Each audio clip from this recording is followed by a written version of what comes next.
Hi hello welcome to 24/7 news TV. నేను మీ Paritala Murthy. Bigg Boss Telugu season 8లో నిఖిల్ విన్నర్ అయ్యాడు. అయితే దీని మీద చాలామంది ట్రోల్స్ చేస్తూ ఉన్నారు. ఏంటంటే ఒక కన్నడ వ్యక్తిని తెలుగు షోకి, అందులోనూ రియాలిటీ షోకి విన్నర్ని ఎలా చేశారు అనే ప్రశ్నలు అయితే మొదలైన సోషల్ మీడియా అంతా చాలా చర్చనీయాంశమైంది ఇదంతా కూడా. సో దీని గురించి మాట్లాడేందుకు మనతో పాటు ఉన్నారు సీనియర్ జర్నలిస్ట్ అయిన రామదుర్గం మధుసూదన్ గారు. అలాగే ఆయన కన్నడ బిగ్ బాస్ రివ్యూస్ కూడా చాలా ఫేమస్, మీ అందరికి కూడా తెలుసు. సో ఆయన పలకరించి అసలు ఏం జరిగింది అనేది తెలుసుకునే ప్రయత్నం చేద్దాం. నమస్తే సార్. నమస్తే అండి sir. Telugu Bigg Boss season 8 ముగిసింది. సో గౌతమ్ వర్సెస్ నిఖిల్ బాగా టఫ్ ఫైట్ అనేది జరిగింది. బట్ నాకు ఒక అసంతృప్తి ఉంది, ఫస్ట్ అది చెప్తాను. అది చుట్టేసినట్టు ఉంది, ఏదో అంత ఎగ్జైట్మెంటు, ఒక విన్నర్ని చూస్తున్నాం మనం, ఆ క్యూరియాసిటీ లేకుండా సప్మన్ చేయెత్తేసి నిఖిల్ విన్నర్ అన్నారు. అది నాకు ఎందుకనో కొట్టేతుంది. దట్టు ఒక కన్నడ వ్యక్తిని తెలుగు షోలో సో విన్నర్ చేయడానికి ముఖ్యమైన కారణం ఏంటి చెప్పు సార్? ఒకటే సార్, ఫస్ట్ హోస్టింగ్ గురించి మాట్లాడుకుందాం. ఇప్పుడు కూడా మాట్లాడుకోకపోతే ఇంకా మనం ఎప్పుడు మాట్లాడలేం, ఎందుకంటే చాప్టర్ క్లోజ్ అయింది కాబట్టి. పైగా నాగార్జున గారు మరో బాంబు కూడా మన పైన వేసిపోయారు. వచ్చే బిగ్ బాస్ సీజన్లో మళ్ళీ కలుద్దామని. సో ధన్యోస్మి. సో ఇక్కడ అసలు ఫస్ట్ ఆఫ్ ఆల్ హోస్టింగ్ అనే దాన్ని ఓన్ చేసుకోవాలి, దానికి ఒక ఆకలి ఉండాలి. అది నాకు ఎందుకో నాగార్జున గారిలో కనిపించలేదు.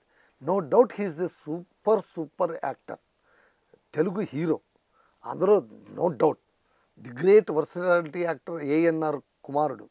తనకంటూ ఒక కెరీర్ నిర్మించుకున్నవాడు, ఒక సామ్రాజ్యాన్ని విస్తరింపచేస్తున్నటువంటి బిజినెస్ మ్యాగ్నెట్. ఇవన్నీ కూడా ఫస్ట్ ర్యాంక్లోనే గోల్డ్ మెడల్స్ ఆయనకు. కాకపోతే తన ఇంటి పెరట్లో పెట్టుకున్నటువంటి బిగ్ బాస్లోన ఆయన హోస్టింగ్ ఎందుకు అంత క్యాజువల్గా మారిపోయింది? బహుశా ఆయన దాన్ని చాలా లైట్గా తీసుకోవడం, అంతే సార్, ఏ ముందులే నడుస్తోంది కదా అని అనుకోవడం. యాక్చువల్గా మీరు ఒకటి ఆలోచించండి, కన్నడ బిగ్ బాస్లోనే కిచ్చా సుదీప్ అదే చెప్తున్నాడు. నిన్న చాలా అద్భుతమైన మాట చెప్పాడు. కొంతమంది మమ్మల్ని అనవసరంగా నామినేట్ చేస్తున్నారు, కారణాలు సరిగ్గా చెప్పట్లేదు, వరస్ట్ ప్లేయర్ని ఇచ్చేస్తున్నారు అంటే ఇవ్వనివ్వండి, నామినేట్ చేయనివ్వండి. అరే వాడు నామినేట్ చేస్తున్నప్పుడు ఏ కారణం ఇస్తాడో అది చూస్తున్న సమస్త ప్రేక్షకులకు వాడి స్టాండర్డ్ ఏంటో తెలుస్తుంది. అంతే కదా. నిన్ను నామినేట్ చేసేది ఒక్కడే, కానీ బయట నిన్ను గెలిపించే వాళ్ళు లక్షల మందిలో ఉంటారు. వాళ్ళు నిన్ను ఓట్లు వేసి ఎప్పుడు నామినేషన్ నుంచి బయటికి తెస్తూనే ఉంటారు. వాళ్ళు ముఖ్యం, కానీ నామినేట్ చేసేవాడు నీకు ఎప్పుడు ముఖ్యం కానే కాదు. Let them nominate you, let people know what standard he's maintaining. అదే నా మాట. ఇక్కడ కూడా నేను అనేది హోస్టింగ్ ఎట్లా చేశాడో అని కాదు, ఆయన అలా చేయడం వల్ల ఏ స్టాండర్డ్ను సెటప్ చేస్తున్నాడు, అది చాలా ముఖ్యం. నేను పదే పదే కన్నడ బిగ్ బాస్ని ఎందుకు చెప్తున్నాను అంటే, ఇది 11వ సీజన్, ఆయన చివరి సీజన్. అవును, నేను మళ్ళీ చేయను అని చెప్పాడు, ట్వీట్ కూడా చేసేసాడు. ఒక ఛానల్ వాళ్ళు, న్యూస్ 18 ఛానల్ వాళ్ళు ఇంటర్వ్యూ చేశారు. ఇంటర్వ్యూ చేసినప్పుడు ఆయన ఒక మాట అన్నాడు, నిజమే, ఇంకెంతకాలం చేస్తావు, 11 ఏళ్ళు చేసేసాను, చాలా అనిపించింది. పైగా నేను బిగ్ బాస్ సీజన్ బాగా చేస్తున్నానని మెచ్చుకునే వాళ్ళు కొంతమంది అయితే, ఎప్పుడు బిగ్ బాస్ హౌస్లో పడి ఉంటాడు, సినిమాలు చేయట్లేదని నా అభిమానులు నన్ను తిట్టుకుంటున్నారు. నేను వాళ్ళకు కూడా న్యాయం చేయాలి కదా. సరే, ఈ 11 ఏళ్ల పాటు నేను ఒక బుర్జ్ ఖలీఫా లాంటి ఒక పెద్ద కట్టడాన్ని కట్టాననే గర్వం నాకుంది. భద్రంగా నాకు అప్పగించిన బాధ్యతను చాలా చక్కగా నిర్వర్తించాను, నాకు ఆ తృప్తి ఉంది. అంతే నేను ఆలోచిస్తా. నా తదనంతరం నా పక్కన బిల్డింగ్ కట్టేవాడు అంత మించి కడతాడా, అంతే కడతాడా, అంతకంటే తక్కువ కడతాడా, అది నాకు సంబంధించింది కానే కాదు. But I set some standards. ఒక హోస్ట్గా సుదీప్ చెప్పిన మాటను ఇప్పుడు నాగార్జున గారికి నేను ఆపాదిస్తున్నాను. ఒక హోస్ట్గా మీరు కొన్ని స్టాండర్డ్స్ అప్హోల్డ్ చేయాలి. ఇప్పుడు బిగ్ బాస్ హౌస్ మీకు క్యాజువల్ అయి ఉండొచ్చు, ఒకటి మీరు గమనించండి, డాక్టర్కి క్యాజువల్గా ఉంటుంది, పేషెంట్కే టెన్షన్ ఉంటుంది. ఓటీ అంటే పేషెంట్కే టెన్షన్. అలాగే చూస్తున్న ప్రేక్షకులకు టెన్షన్, కొట్టుకు చచ్చారు. కన్నడ బ్యాచ్ ఈ కన్నడ బ్యాచ్ వాళ్ళకు విధవులకు ఇవ్వద్దండి పెద్ద దుమారం ప్రాపగాండ కూడా గౌతమ్ని అందుకనే ముందుకు తీసుకుపోయారు. కానీ ఒకటి మీరు ఆలోచించండి, ఇదే గౌతమ్ స్టార్టింగ్ నుంచి ఉంటే ఖచ్చితంగా కప్పు కొట్టేవాడు. 100% కొట్టేవాడు. Only because he's wild card entry. ఏ వైల్డ్ కార్డ్ ఎంట్రీ ఇప్పటిదాకా కప్పు తీసుకున్నారు చెప్పండి నాకు. ఎవరు లేరు, నోబడి. దట్ మీ క్వశ్చన్ ఆన్సర్ ఉంది. అవును, నోబడి. గౌతమ్ కృష్ణకి ఎందుకు రాలేదంటే because he's wild card entry. Season వల్ల నవదీపే కొట్టాలి, కొట్టలేపోయింది కదా. Because he's wild card entry. Nikhil మొదటి నుంచి ఉన్నాడు, ఉండటమే కాదు ఆయన ఆటలో ఒక కన్సిస్టెన్సీ కనిపిస్తుంది. ఒక్క నిఖిలే కాదండి, ప్రేరణ కావచ్చు, నిఖిల్ కావచ్చు, పృథ్వీ కావచ్చు, యష్మి కావచ్చు, వీళ్ళందరూ కూడా కన్నడ వాళ్ళే. కన్నడ వాళ్ళు ఇక్కడికి వచ్చారంటే వాళ్ళు ఏమైనా సూట్ కేసు పట్టుకుని వచ్చారా? సీరియల్స్ దిక్కు దివాణం లేకుండా వచ్చారా? ఏ ఏ కంపెనీ అయితే, ఏ యాజమాన్యం అయితే బిగ్ హౌస్ను నిర్వహిస్తుందో ఆ కంపెనీ నిర్వహిస్తున్నటువంటి సీరియల్స్లో వీళ్ళందరూ యాక్టర్లు కదా. అవును. స్టార్ ఛానల్స్లో వీళ్ళందరూ యాక్టర్లు కదా. అవును. ఇప్పుడు కన్నడ స్టార్ మాలో కూడా, స్టార్ సువర్ణలో కూడా తెలుగు సీరియల్స్ అన్నీ వస్తున్నాయి. కన్నడ సీరియల్స్ మధ్యాహ్నం పూట, ఇవాళ మధ్యాహ్నం పూట రేపటి నుంచి వచ్చేటువంటి 3 సీరియల్స్ కూడా తెలుగు డబ్ సీరియల్సే. యాజమాన్యం ఒకటే అయినప్పుడు 2 రాష్ట్రాల్లో కూడా వాళ్ళే ఉంటారు. ఇప్పుడు అంతెందుకండి, TV9 ఉందండి. TV9 కన్నడలోనూ ఉంది, తమిళ్లోనూ ఉంది, మలయాళంలోనూ ఉంది, హిందీలోనూ ఉంది, అన్నిలోనూ ఉంది. యాజమాన్యం ఒకటే కదా. అలాంటప్పుడు అక్కడ వాళ్ళు ఇక్కడ, ఇక్కడ వాళ్ళు అక్కడ మారుతూ ఉంటారు. అలాగే ఇక్కడ కూడా స్టార్ బ్యాచ్, స్టార్ మా వాళ్ళు నిర్వహిస్తున్నటువంటి బిగ్ బాస్ షో కాబట్టి ఖచ్చితంగా అక్కడ ఉన్న వాళ్ళను వాళ్ళు తీసుకొచ్చి పెట్టారు, తప్పలేదు. బహుశా వాళ్ళు సరైన వాళ్ళు దొరకలేదేమో, సెలబ్రిటీస్ దొరకలేదేమో, తెలుగు సెలబ్రిటీస్ రాము అన్నారేమో. మనకు బిగ్ బాస్ స్టార్ట్ కాకముందు ఎంతోమంది పేర్లు కనిపిస్తాయి, వాళ్ళు వస్తారట, వీళ్ళు వస్తారట, వీళ్ళు వస్తారట, వాళ్ళు వస్తారట. చివరిగా షో బిగిన్ కాగానే వీళ్ళు సీరియల్ వాళ్ళే ఉంటారు సగం మంది, అంతే కదా. అంతే. సో దీన్ని మనం అర్థం చేసుకోవాలి. అలాగే పోని కన్నడ బ్యాచ్ వాళ్ళని మీరు పార్షాలిటీ చూపించడానికి తెలుగు వాళ్ళు అద్భుతంగా ఆడుతూ ఉండి కూడా కన్నడ వాళ్ళను అనవసరంగా పైకి లేపారని మీరు ఫీల్ అయితే ఇట్స్ ఓకే. అంటే నాకు తెలిసి ఏంటంటే యాక్చువల్గా నిఖిల్ ఏదైతే గేమ్ ఆడాడో డే 1 నుంచి అలాగే ఆడాడు, అంతే. సో మీకు ఎక్కడా కూడా వేరియేషన్స్ లేవు. ఫ్లిప్ అయిపోయాం, అట్లా ఫ్లిప్ అయ్యాం, అట్లా. బట్ చాలా మంది నువ్వు ఫ్లిప్ అయ్యావని నిరూపించడానికి ట్రై చేశారు, కానీ కాలేదు. ఇక్కడ చూడండి, బయట నుంచి వచ్చినప్పుడు ఇప్పుడు wild card entry nominations, X house mates nomination జరిగినాయి. సో వాళ్ళు లోపలికి వచ్చారు. యాక్చువల్గా వాళ్ళు రీఎంట్రీ ఉంటుంది అనుకున్నారు, రీఎంట్రీ కాదు, వాళ్ళు వచ్చి నామినేట్ చేయాలి. ఆ నామినేట్ చేసినప్పుడు కూడా మీకు టార్గెట్ చేసింది ప్రేరణని, యష్మిని, నిఖిల్ని. అవును. ఎందుకు అంటే వీళ్ళ మీద నెగిటివిటీ ఉంది, బయట గ్రూప్ గేమ్ ఆడుతున్నారని ఒక సెన్స్తోనే వచ్చారు. వచ్చి ఏం చేశారు, అక్కడ రీజన్ పర్ఫెక్ట్గా లేకపోవడం. ఇందాక మీరు అన్నారు కదా, ఆ రీజన్ స్టాండర్డ్స్ని సెట్ చేస్తుంది అని. ఆ రీజన్ కరెక్ట్గా ఇవ్వలేకపోవడం వల్ల అక్కడ నిఖిల్ హీరో అయిపోయాడు. ఖచ్చితంగా సీత వచ్చి ఎప్పుడైతే సీత వచ్చి నీవు అమ్మాయిని ట్రాప్ చేసి వాళ్ళు నామినేట్ కాకుండా నీ గేమ్ నువ్వు ఆడుతున్నావు, నీ గేమ్ కోసం వాళ్ళు ట్రాప్ చేసావు మాట ఎప్పుడైతే ఆమె మాట్లాడి చేసి వాళ్ళని వేపు తిప్పుకుని వాళ్ళు ఎలిమినేట్ అయ్యేలా చేస్తున్నావు అని ఎప్పుడైతే అనిందో అప్పుడు ఆయన గ్రాఫ్ అమాంతంగా పెరిగిపోయింది. ఎప్పుడైనా కానీ ఒకటి చెప్తాను చూడండి, మీరు చూడండి ఈవెన్ నామినేషన్లో కూడా చూడండి, ఒక వ్యక్తిని అందరూ లాస్ట్ టైం పల్లవి ప్రశాంత్ అని అందరూ టార్గెట్ పెట్టి నామినేట్ చేశారు. అమర్దీప్ అయితే బంట బూతులు తిట్టాడు, రే మేము బీటెక్ వాళ్ళరా, మేము నిరుద్యోగులు రా, నా కొడుకు నువ్వు పొలం పనులు చేస్తే నేను ఈ పని చేస్తాను రా. ఏం వర్కౌట్ కాలే. అదే చెప్తున్నా. అప్పుడు ఏమైపోయింది, నువ్వు ఎంత గట్టిగా కార్నర్ చేస్తే వాడు అంత గట్టి పడతాడు. నువ్వు ఎవరిని ఎక్కువగా నామినేట్ చేస్తే వాడే గెటాన్ అవుతాడు. అంటే వీళ్ళ ఉద్దేశం ఏంటంటే సార్, నాకు అనిపించింది ఇన్ని సీజన్లు చూసిన తర్వాత, ఇప్పుడు మీలో ఉన్న ఒక ఫ్లా ఆర్ మీలో ఉన్న ఒక డిఫెక్ట్ అనుకోండి, వాట్ ఎవర్ మీ ఆలోచనలో ఉన్న డిఫెక్ట్ అనుకోండి, మీ బాడీ లాంగ్వేజ్ అనుకోండి, మీ గేమ్ అనుకోండి, ఆ డిఫెక్ట్ని బయట పెడితే జనాలు క్యాచ్ చేస్తారు అనుకుంటారు. అవును, అది గౌతమ్ చేసింది కూడా అదే స్ట్రాటజీ. సో గౌతమ్ ఎందుకు ఫెయిల్ అయ్యాడు, అక్కడ రన్నరప్గానే ఎందుకు మిగిలిపోయాడు, స్టార్టింగే ఎందుకు ఎలిమినేట్ అయిపోవాల్సి వచ్చిందంటే, సో మీరు ఎలా ఆడుతున్నారో మీ గేమ్ని బయట పెడదామని 4-5 రాళ్ళు వేసాడు. బట్ ఏమైంది, అక్కడ మీ గేమ్ బయట పడకపోగా మీ క్యారెక్టర్ బయటకు వచ్చేసింది. అంటే ఇప్పుడు గౌతమ్ని ఏమన్నారంటే చాలామంది, ఓకే బ్రదర్, నిఖిల్, పృథ్వీ, యష్మి, ప్రేరణ ఒకటే అనుకుందాం, గ్రూప్ గేమ్ అనుకుందాం, మరి నీ పక్కన ఉన్న వాళ్ళు కళ్ళు మూసుకున్నావా, అవినాష్, రోహిణి, తేజ కలిసి ఆడుతారుగా, అంతే కదా, ఇలా పాయింట్అవుట్ చేశారు. అంటే నీకు ఇటు సైడే కనపడింది తప్ప ఇటు సైడ్ కనపడలా. నువ్వు ఇది కానీ బ్యాలెన్స్ చేసి ఉంటే ఎప్పుడైనా నామినేషన్లో రోహిణిని చేసున్నా, అవినాష్ని చేసున్నా హీరో అయ్యేవాడు. అప్పుడు మేబీ సోలో గేమ్ ఆడుతున్నావు నమ్ముండేవాళ్ళు జనాలు. సార్ నాకైతే అక్కడ కొంచెం నాకు బాగా అనిపిస్తున్నది ఏంటంటే, ఐ లవ్ తెలుగు ఆడియన్స్. వాళ్ళకి ఖచ్చితంగా గట్టి ప్రశంసలు ఇవ్వాలి, మనం చప్పట్లు కొట్టాలి, 100% ఇవ్వాలి. ఎందుకంటే నువ్వు ఎంతగా ప్రేరేపించినా, ఎంతగా ప్రొవోకేట్ చేసినా, ఎంతగా లాంగ్వేజ్ ఫీలింగ్ తెచ్చినా వాళ్ళు కేవలం ఆటను మాత్రమే చూశారు, బిగ్ బాస్ షోనే చూశారు. వాళ్ళకి ఇవన్నీ పట్టవు. They are Bigg Boss lovers, that's all. ఈ రోజు నిఖిల్ వస్తాడు, రేపొద్దు అఖిల్ వస్తాడు, రేపొద్దు ఇంకోటి ఎవడో వస్తాడు.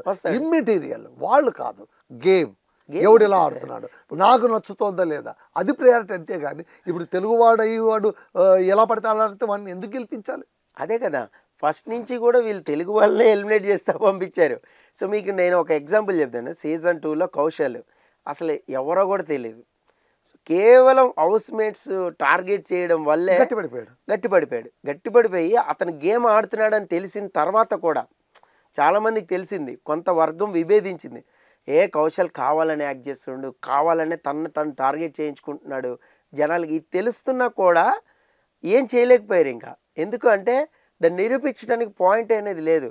ఒక వర్గం పక్కకు వచ్చినా కూడా కౌశల్ కాదు, ఇది గేమ్ కరెక్ట్ కాదు, ఇదంతా డ్రామానే, ఇదంతా యాక్టింగ్ అని చెప్తున్నా కూడా పక్క నుంచి అప్పటికే గ్రాఫ్ పెరిగిపోయింది అమ్మంత.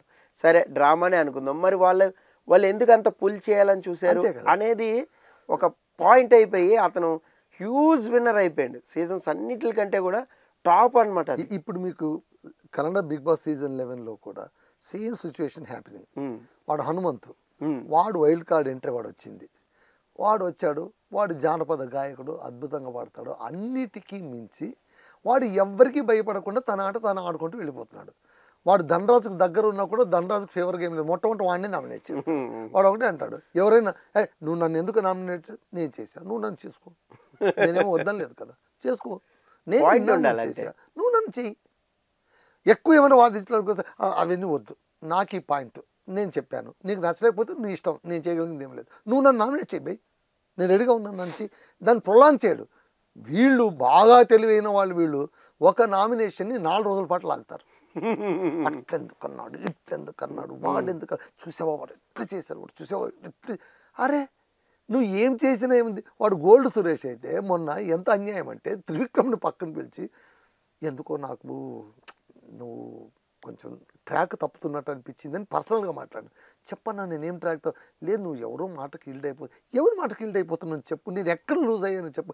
నాకైతే అనిపించింది ఇట్స్ మై పర్సనల్ మీనింగ్, ఒకరి ట్రాప్లో నువ్వు పడి ఎవరంటే భవ్యనా అని వాడు అడుగుతాడు. అంటే ఏమైనా అనుకో నీ ఇష్టం అని అన్నోడు, నువ్వు మంచి మాట చెప్పినావు కదా, అక్కడికి ఆగిపోవాలి కదా. వరస్ట్ ప్లేయర్ దాంట్లోన నామినేషన్లో ఇదే పాయింట్ చేసుకుని చేశాడు, ఇదే పాయింట్ మంచి పాయింట్. వాడు ఆ పాయింట్ చెప్పగానే శశిర్ కూడా అదే పాయింట్ చెప్పాడు. వీడు అంటాడు, ఊరిని చెప్ప నువ్వు నా దగ్గర చెప్పినావు కదరా నాయన, నువ్వు నాకు చెప్తే ఏమర్థము, నన్ను సర్దిద్దుకోమని కదా అర్థము. మళ్ళీ నువ్వు అదే పాయింట్ చెప్పి నన్ను నామినేట్ చేస్తే నువ్వు నన్ను టార్గెట్ చేస్తున్నట్టు కానీ నాకు ప్రీచ్ చేస్తున్నట్టు కాదు కదంటే that is Bigg Boss house. Sir నాకు ఫినాలే చూస్తుంటే కొంచెం నాగార్జున గారు ఎందుకు హర్రీ బర్రీగా ఎప్పుడైనా కానీ ఇప్పుడే కాదు, నేను మొదటి సీజన్ నేను ఆయన హోస్ట్ చేసినప్పటి నుంచి చూస్తున్నాను, ఆయన ప్రతి ఒక్కటి కూడా పేషెన్స్ తక్కువ అండి. అంటే ఇంట్రెస్ట్ క్రియేట్ చేయిద్దాము, బాగా పైకి తీసుకుందాము, ఆ స్క్రిప్ట్ వర్క్తో పాటు హోంవర్క్ పక్కన పెట్టండి. కనీసం ఉన్నంతలో డ్రామా ప్లే చేయడం కూడా ఆయనకు తెలియదు. ఒక సెంటిమెంటల్ డ్రామా ప్లే చేయాలి. సరే ఇప్పుడు విన్నర్ని చెప్పాలంటే అసలు గుండెల్లో రైళ్లు పరిగెత్తాలండి, గుండెలో రైళ్లు పరిగెత్తాలి. ఇదే ఎలా చేస్తాడు అసలు ఎట్లా తెలుస్తామండు. లాస్ట్ సీజన్లో అయితే కనుక 3 వచ్చి నిలబడ్డారండి అక్కడ. విశేషం ఏంటంటే అసలు లాస్ట్ సీజన్లో బహుశా మనం ఇద్దరు చర్చించుకున్నా, నేను మీకు చెప్పాను, మళ్ళీ ప్రేక్షకుల కోసం చెప్తున్నా ఏంటంటే ఈసారి స్వర్గం నరకం ఉన్నట్టు పోయినసారి ఎఫిషియెంట్ అండ్ ఇన్ఎఫిషియెంట్, సమర్థులు అసమర్థులు అని 2 గ్రూప్ చేశారు. సమర్థులు ఎవరంటే ఓట్లు వేసి, ప్రజలు ఓట్లు వేసి, లాస్ట్ టైం ఏంటంటే ప్రజలు మార్కులు ఇస్తేనే నువ్వు లోపలికి వస్తావు, లేకుంటే నువ్వు లోపలికి కూడా రావడానికి వీల్లేదు. అక్కడే స్టేజ్ పైన ఓటింగ్ జరుగుతుంది. ఇది కరోడ్పతిలో పీపుల్స్ ఓట్ ఉంటుంది చూడండి, అట్లా ఓట్ వేసేస్తారు ఆన్ ది స్పాట్. మొబైల్ ఓట్లను పర్సంటేజ్ ఎవరిది ఎక్కువ ఉంటుందో వాడు లోపల పోతాడు. అది జరగాలి సార్, తెలుగులో చేయని వాడు పక్కన పడిపోతాడు. 80% వచ్చిన వాళ్ళందరూ కూడా లోపలికి వెళ్ళిపోయారు నేరుగా. సూపర్. అసలు 40% కంటే పైన, 80% పైన కంటే తక్కువ వచ్చిన వాళ్ళు వెయిటింగ్ రూమ్లో ఉన్నారు, 40% కంటే తక్కువ వచ్చిన వాళ్ళు ఇంటికి వెళ్ళిపోయారు. బ్రహ్మాండంగా. ఆ మధ్యలో ఉన్న వాళ్ళని ఏం చేశారు తెలుసా, 6 ఉన్నారు, 6 5 వాళ్ళకు అసమర్థులు, మీరు అసమర్థులు, మీకేమి ఫస్ట్ క్లాస్ ఇచ్చి పంపించలేదు, కానీ మేము మీకు ఒక టెస్ట్ పెడుతున్నాం, ఒక వారం టైం మీకు, ఈ వారంలో మిమ్మల్ని మీరు నిరూపించుకోవాలి. అంతదాకా మీరు మీ ఒరిజినల్ డ్రెస్ వేసుకోవడానికి వీల్లేదు. మేము ఇచ్చిన యూనిఫామ్లే వేసుకోవాలి. వర్క్ చేయాలి. రెండవది, మీరు మొత్తం పనులని మీరే చేయాలి. వంట పని మీరే చేయాలి, లెట్రిన్ వాషింగ్ అన్ని మీరే చేయాలి, బట్టలు మీరే ఉతకాలి, క్లీనింగ్ మీరే చేయాలి, ఎవ్రీథింగ్ మీరే చేయాలి. 80% వచ్చిన వాళ్ళు ఏ పని చేయరు.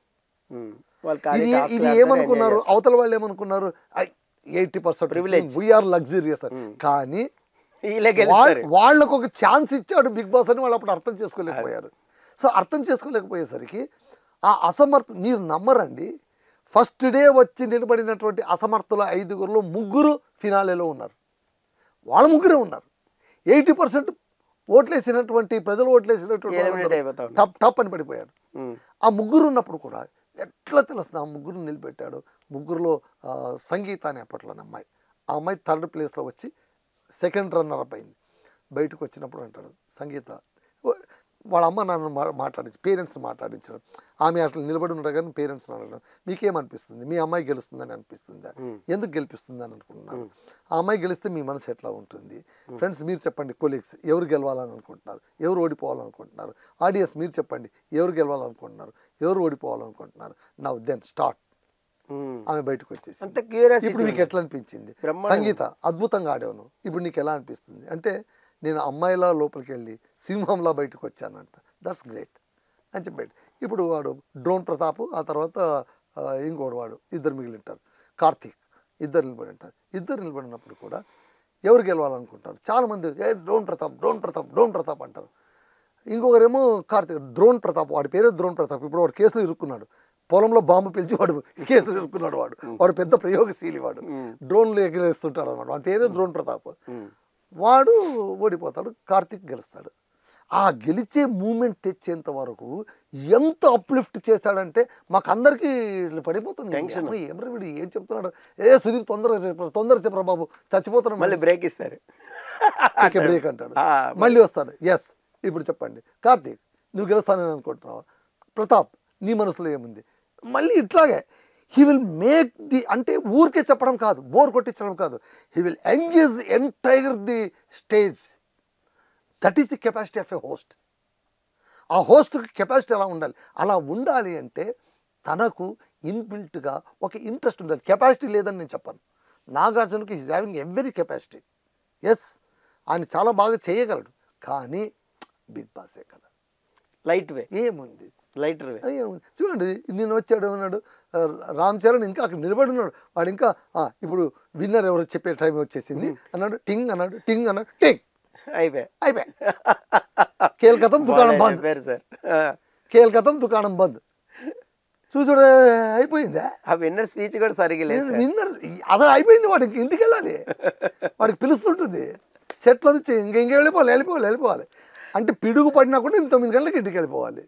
అట్లా ఉంటే కొంచెం ఏంటంటే క్యూరియాసిటీ అనేది, ఆ ఎగ్జైట్మెంట్ ఫినాలే చూసి. ఇప్పుడు జూనియర్ ఎన్టీఆర్ చేసినప్పుడు ఎలా ఉండింది, అట్లీస్ట్ నాని చేసినప్పుడు ఎలా ఉండింది, నాని చేసినప్పుడు 3 సార్లు టెన్షన్ పెట్టేశాడు సార్. గీతా మాదిరి, కౌశల్ 2 ఉన్నారు కదా, ఫస్ట్ స్క్రీన్ మీద బొమ్మలు టక టక టక టక టక టక టక టక టక టక తిరుగుతాయి, ఎవరు విన్నర్ అని టెన్షన్, ఇది కాదు ఇంకో ప్రొసీజర్ ఉందంటే అంటాడు. మళ్ళా వేరేది. ఇక్కడ ఇంకోటి కూడా సార్, మనం చెప్పుకోవాల్సింది కేవలం నాగార్జున హోస్ట్ అనడం కాదు, the team is worst team అని అనిపిస్తుంది. ఆ టీం వాళ్ళు కదా చేసేది, డిజైన్ చేసేది, ప్రోగ్రామ్ డిజైన్ చేసేది ఎవరు, టీమే. టీం డిజైన్ చేయాలి. ఆ టీమ్ హాఫ్ అన్ అవర్ని అసలు ఎగ్జైటింగ్గా చేయాలి. అది ఎందుకనో సార్ కన్నడ బిగ్ బాస్ లో నిన్నైతే కనుక సాటర్డే రోజు వాళ్ళు వీడియో క్లిప్స్ తయారు చేశారు. ఏంటంటే నామినేషన్, టార్గెటెడ్ నామినేషన్, 3 కూర్చొని, ఐశ్వర్య, శశిరు, ఆ తర్వాత మోక్షిత 3 కూర్చొని, ఐశ్వర్య అంటుంది మనం ఇట్లా కాదు, టార్గెటెడ్ నామినేషన్ చేయాలి, వాళ్ళనే నామినేట్ చేయాలి, లేకపోతే వాళ్ళు లెక్క లేకుండా ఉన్నారు, మనం వాళ్ళని టార్గెటెడ్గా ఎట్లాగైనా చేయాలని త్రివిక్రమ్ భవ్య గురించి మాట్లాడితే విశేషం ఏం తెలుస్తుందా, ఆ మాట్లాడి క్లిప్ బందని అందరూ ఓ అమ్మాయి వీళ్ళ రాజకీయాలు ఆడేదని అందరూ అనుకుంటుంటే, అప్పుడు శశిర్ని అడుగుతారు, శశిర్ నువ్వెవరు, మొదట మోక్షితను అడుగుతాను, ఎవరిని నామినేట్ చేసావు, భవ్య త్రివిక్రమ్ అండి. ఐశ్వర్య నువ్వు ఎవరిని టార్గెట్ చేసావు, భవ్య త్రివిక్రమ్ ఇదని.